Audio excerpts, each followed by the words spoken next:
Life is fast-paced, and Screenless makes it easier than ever to stay connected.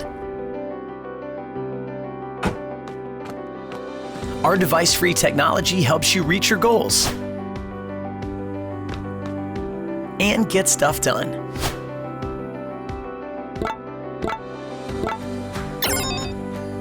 The future is screenless. This is the type of student work I really respect because there were some chances taken here. And honestly, I'm terrible myself at checking my work, and some of the flaws I saw had to do with that. So for example, the blending modes are not consistent. The track, by the way, is pretty good overall, and even the button presses and the way they're indenting the skin, and we're getting some shadows and everything is great to support that. This is set with a normal mode here, and then in other shots we have a multiply, which gives you more of that tattoo look but takes away the white. If you wanted the white of the text, then you could duplicate this, switch to a lighten mode, and then just dial it back in with opacity. I know it's really simple, but that works, and that would let you decide how far you want to go toward tattoo like that and how much you want to be like a sticker. And I think the sticker was undermining what was overall a really strong effort here to make things organic, although later that went a little too far. Still going shot by shot, something a little odd happened. I think it was on this shot. So the finger doesn't seem to have any motion blur here, even though motion blur is applied for the layer, and it seems to be set with a mask. However, if I look inside the Mocha effect, we also have apply matte checked on, and that is overwriting that mask. So all of that beautiful motion blur is lost. And for what, I ask you? Let's take a look at this without that limitation, and I think, but the tattoo quality is in full effect here because this was with a multiply effect.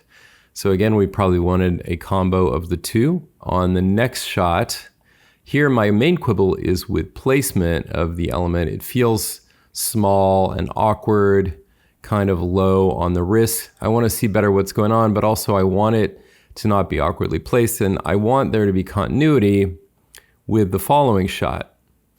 Now here, this is very interesting. So bold choice to have this thing actually warp and deform with the contours of the wrist. I think this puts us firmly in what is known in other circles as the uncanny valley, where on the one hand it might seem to be in some way correct, and yet it just feels weird. And given that this technology is already a little strange, and again, this time we have yet another blending mode. This time we're using hard light. So again, I would get a little more streamlined about that. I think that, this is where I applaud the boldness of trying this, but it made me feel a little uncomfortable, honestly. And then here at the end, I also applaud not being afraid to do a bit of compositing to just get the logo to go where you want it. Here it gets nicked by the edge of the coffee cup, and that's great. Life is fast-paced, and Screenless makes it easier than ever to stay connected. Our device-free technology helps you reach your goals and get stuff done.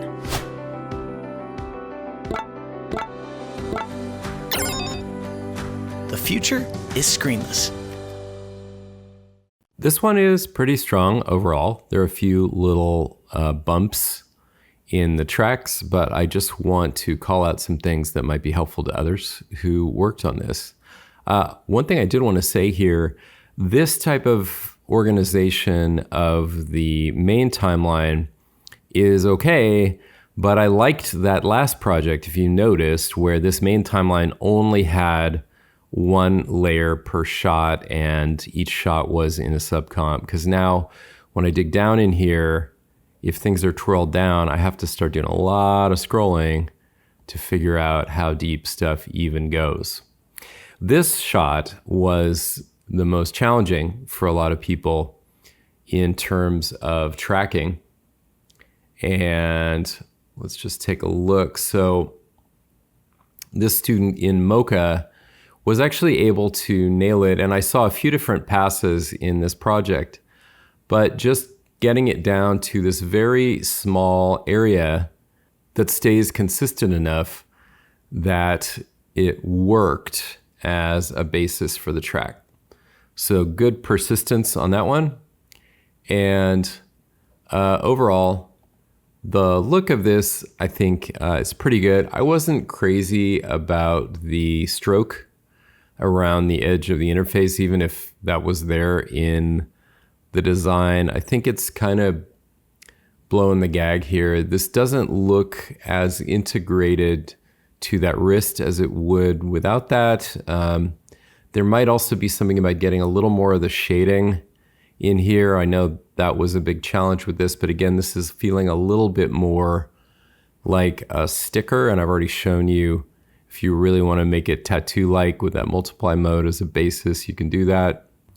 Here, there seems to be too much motion blur on this finger because so much background is showing through until you look at the thumb and notice that basically the same phenomenon exists there.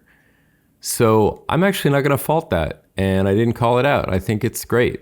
One last thing to keep in mind, quite a number of these had some issues with matte lines over the lighter background. And this is a case with these fingers where this is going to respond perfectly well to that trick where we go matte, refine, hard matte, 0, 0, 0, no motion blur, and then increased contamination until those matte lines just go away.